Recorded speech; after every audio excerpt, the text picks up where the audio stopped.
Hello, welcome back. We are in our read through of the 1800s Pictorial Bible. We are in Exodus chapter 18.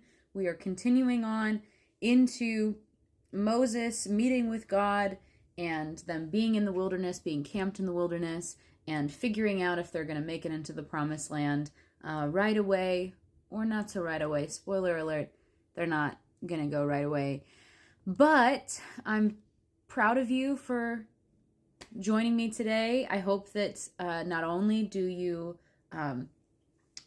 listen to me read, but also grab your own Bible and read along. Doesn't matter what translation you're in, just putting your eyes on the words of God, I think, is super duper helpful. So please do that.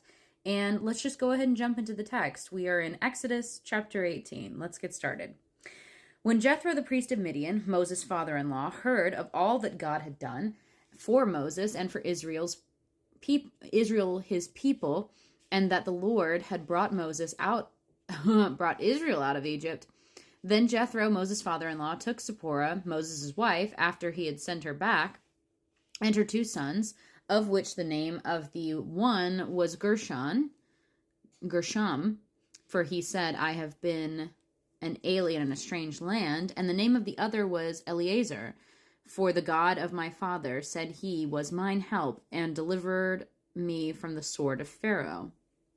And Jethro, Moses' father-in-law, came with his sons and his wife unto Moses into the wilderness, where he encamped at the mount of God. And he said unto Moses, I, thy father-in-law Jethro, am come unto thee, and thy wife, and her two sons with her. And Moses went out to meet his father-in-law, and did obeisance, and kissed him, and they asked each other of their welfare, and they came into the tent. And Moses told his father-in-law all that the Lord had done unto Pharaoh and to the Egyptians for Israel's sake, and all the travail that had come upon them by the way, and how the Lord delivered them.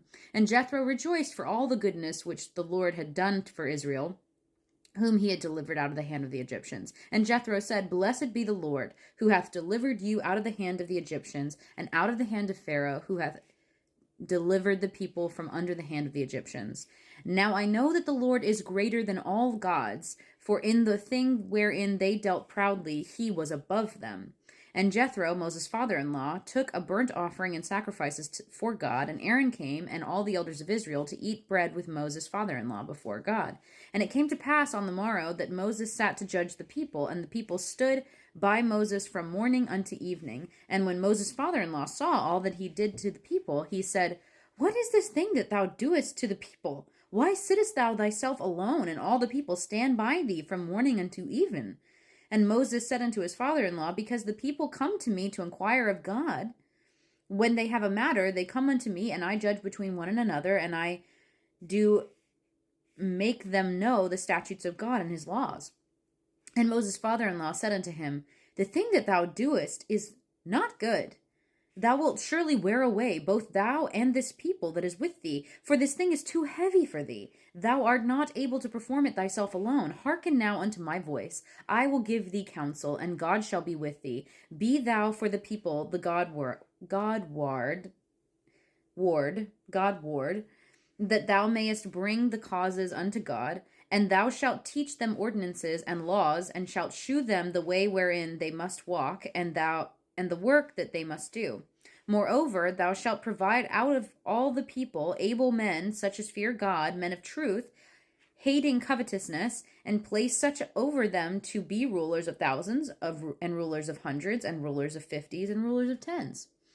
And let them judge the people at all seasons. And it shall be that every great matter they shall bring unto thee, but every small matter they shall judge. So shall it be easier for thyself, and they shall bear the burden with thee. If thou shalt do this thing, and God command thee so, then thou shalt be able to endure, and all this people shall also go to their place in peace. So Moses hearkened to the voice of his father-in-law, and did all that he had said. And Moses chose able men out of all Israel, and made them heads over the people, rulers of thousands, rulers of hundreds, rulers of fifties, and rulers of tens. And they judged the people at all seasons.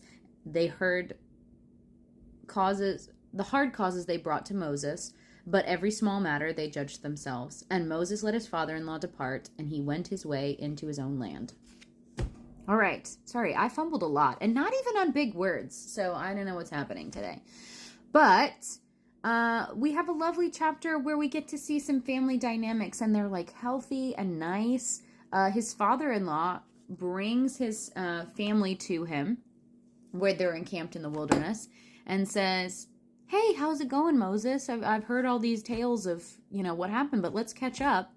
And so he's just catching up with him, and then he's like, oh, your God is the greatest God, and I'm going to make offerings, and they're just vibing. And then Jethro, his father-in-law, sees that the way Moses is operating is completely unsustainable. And he just comes in with the common sense and is like, hey, this is dumb. Like, you are going to wear yourself out and you're going to send yourself to an early grave. Like, listening to every single problem that these people have. So he's like, set up like other people to help bear the burden. And it's just good common sense. And so Moses does it. And again, this is another passage like the last one where we don't get scripture that says, and God was pleased, or and God said unto Moses, your father-in-law was right. That was a great idea. So there's not really a judgment of this was the right move or this was the wrong move. It's just this was the move that was made. And it works out for Israel. And the same as what we experienced in the last passage. If you remember yesterday's reading, that chapter saw them going to battle. And Moses is like, if I hold up my hands, they're winning. And then he makes people hold up his hands for him so that they keep winning. It doesn't say God said, hold up your hands, but it worked out. So it clearly Moses having his hands up did something. Also, did that feed into his superstition about holding the rod and using the rod? That's a whole other thing. But Jethro comes in with common sense, and it turns out well for Israel. Moses sets up some systems so that he's not overwhelmed.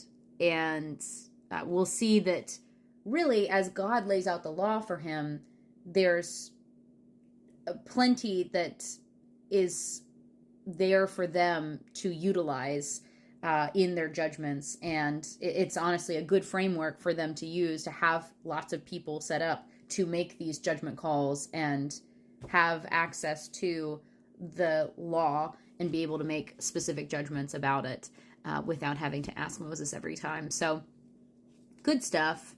Love getting to see Jethro. I always think of him as Danny Glover, because that's who voiced him in The Prince of Egypt, but that's just me. I hope that you enjoyed today's reading. I hope that you're reading other scripture besides this.